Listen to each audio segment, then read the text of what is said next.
presented by Shant Recording Studio, Bheja Road, Barsam.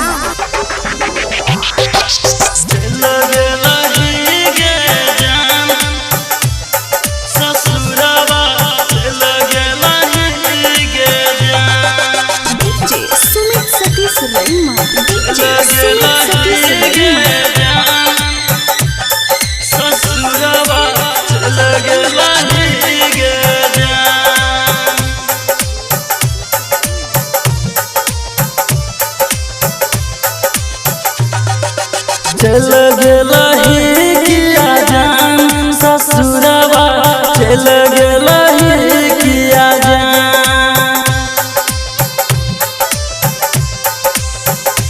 हाँ चल गेला ही किया जान ससुरवा, चल गेला ही किया जान। हमारा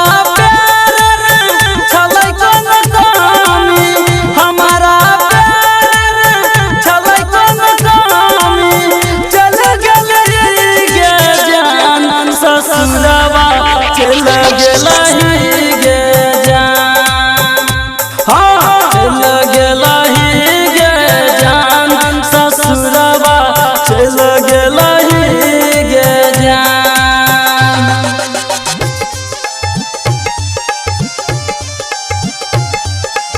चल गेला ही गे जान ससुरवा, चल गेला ही गे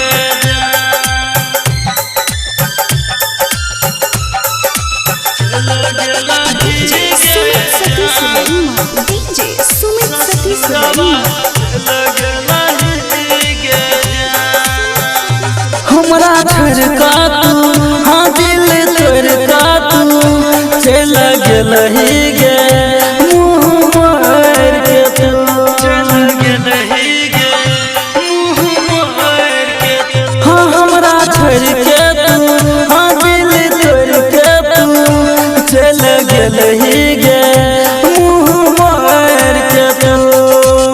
हमारा प्यार के ठुकरा दिलाही, हमारा प्यार के ठुकरा दिलाही, चल गेल ही गे जान ससुरवा, चल गेल ही गे जान।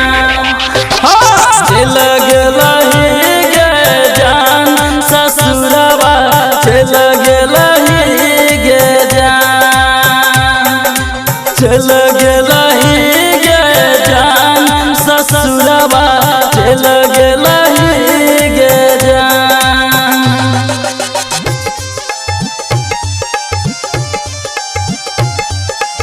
चल गेल ही गे जान ससुरवा, चल गेल ही गे जान। चल गेल ही गे जान ससुरवा, चल गेल ही गे जान। हमहू कानै छी तू कान में गे, हमरा प्यार के जब तू जान में गे, जब तू जान में गे। हाँ हमहू कानै छी तू कान में गे, हमरा प्यार के जब तू जान में गे।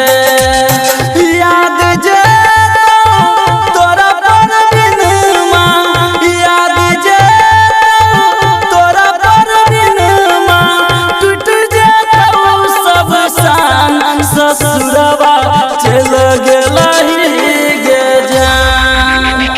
हाँ चल गेल ही गे जान ससुरवा, चल गेल ही गे जान। चल गेल ही गे जान ससुरवा, चल गेल ही गे जान। Presented by Shant Recording Studio, Bheja Road, Barsam.